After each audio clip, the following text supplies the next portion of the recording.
Patuloy ang pagpapaigting ng National Irrigation Administration o NIA sa Water Management Program.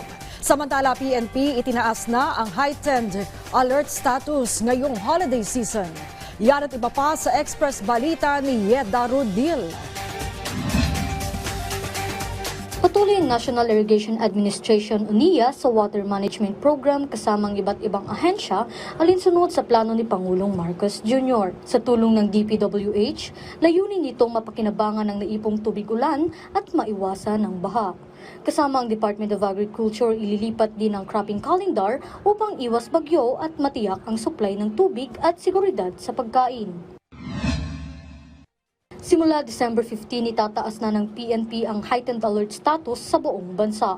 Ayon kay PNP spokesperson Jean Fajardo, kansilado na rin ang lahat ng leave ng mga pulis hanggang January 10 upang masigurong sapat ng personnel na i-deploy sa holiday season.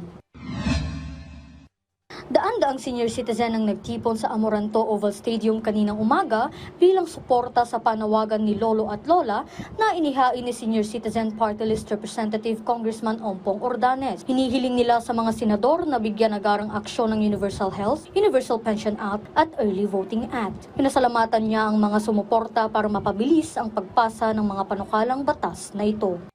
Yeda Rodil para sa Pambansang TV sa Bagong Pilipinas.